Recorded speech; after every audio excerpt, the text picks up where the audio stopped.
1 + 1 = 1 होता है, 2 होता है भौतिक जगत में, और 1 - 1 = 0 होता है भौतिक जगत में। ऐसा कैलकुलेशन है।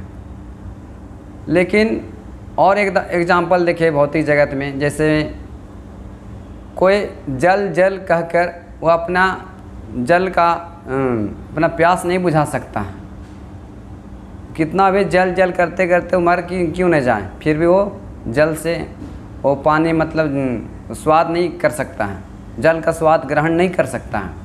उसी प्रकार जैसे आम का पेड़ है और आम के पेड़ पे जाकर और संतरे का फल मांगे या नारियल का फल मांगे तो नहीं मिल सकता है। ये भौतिक जगत का नियम है, विधि विधान है। लेकिन आध्यात्मिक जगत ऐसा नहीं है।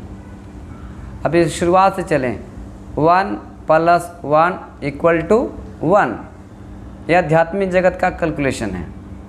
1 - 1 = 1। कैसे? इसका एक ईशोपनिषद में इस स्तुति में बताया गया है। ओम पूर्णमदा पूर्णमिदं पूर्णात् पूर्णम उदच्यते पूर्णस्य पूर्णमदाय पूर्णम अवशिष्यते। उसने बताया कि भगवान पूर्ण है, भगवान एक है। उसमें से बहुत से आध्यात्मिक जगत विस्तृत होते हैं और भौतिक जगत और बहुत से अलग अलग अवतार भी प्रकट होते हैं, फिर भी भगवान एक बचे रहते हैं। यह आध्यात्मिक जगत की पहचान है। पूर्णम अदा पूर्णमिदम पूर्णद उच्यते पूर्णस्य पूर्णमदाय पूर्णमेवावशिष्यते, फिर भी एक बचा रहता है। और उसमें से निकलने के बाद मतलब घटने के बाद फिर भी एक बचा रहता है। उसमें फिर जोड़ देने के बाद भी भगवान एक बचे रहते हैं। भगवान के जितने अवतार होते हैं फिर भी भगवान श्री कृष्ण के अंदर सब आ जाते हैं।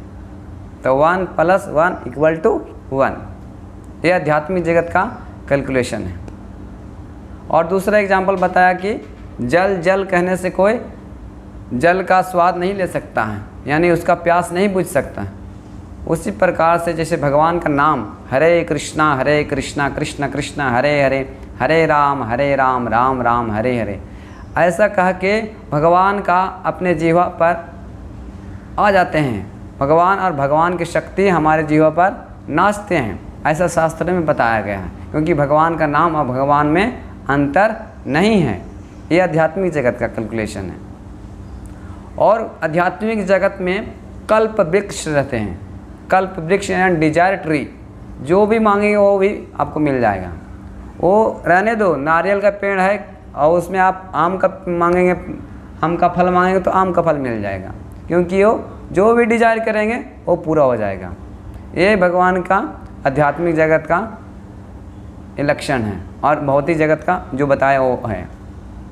तो ये इस प्रकार से कब समझ में आएगा? जब हम एक सिद्ध पुरुष के मुँह से इस चीज़ को सुनेंगे। तो श्रीमद् भगवत गीता का जो हम अभी पढ़ने जा रहे हैं श्लोक 35 नंबर श्लोक है, इसमें बताया गया है यज्ञत्वा न पुनर्मोहम एवं यशासि पांडवा येन भूतानि शेषाणि द्रक्ष्यास्यात्मा यथोमयी। अनुवाद: स्वरूप सिद्ध व्यक्ति से वास्तविक ज्ञान प्राप्त कर चुकने पर तुम पुनः कभी ऐसे मोह को प्राप्त नहीं होगे, क्योंकि इस ज्ञान के द्वारा तुम देख सकोगे कि सभी जीव परमात्मा के अंश स्वरूप हैं, अर्थात वे सब मेरे हैं।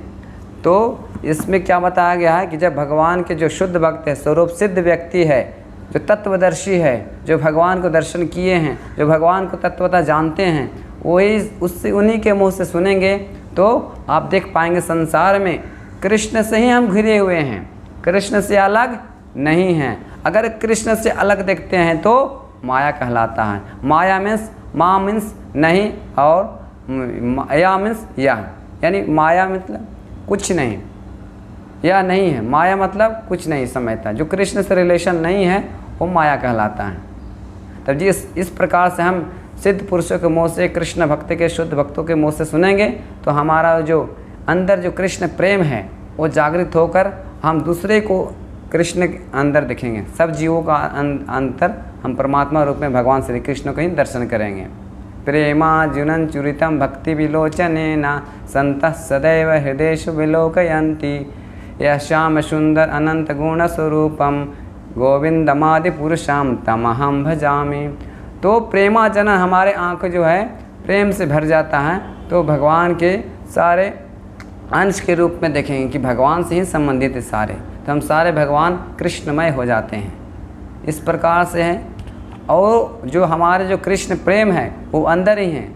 नित्य कृष्ण प्रेमा साधु कभी नहीं। और श्रवण आदि शुद्ध चीते करा उदय। श्रवण आदि से जो शुद्ध भक्तों के मुँह से सुनते हैं, श्रवण करते हैं, तो हमारा जो कृष्ण प्रेम है, कृष्ण भक्ति है, वो जागृत हो जाता है। ऐसे बहुत से उदाहरण हैं। आज से 50 साल इस्कॉन की स्थापना हुई थी, तो लोग विदेशों में न कृष्ण को जानते थे, न गीता जानते थे, न रामायण जानते थे, न श्रीमद् भागवत जानते थे। लेकिन श्रील प्रभुपाद जी के शुद्ध भक्तों के मुँह से सुने, आज पूरे विश्व भर में गुरु बन करके पूरे विश्व भर में प्रचार कर रहे हैं। ये है प्रमाण कि शुद्ध भक्ति के मुँह से सुनने से हमारा कृष्ण प्रेम जागृत हो जाता है और हमारा जीवन सफल हो जाता है और हम कृष्णमय हो जाते हैं।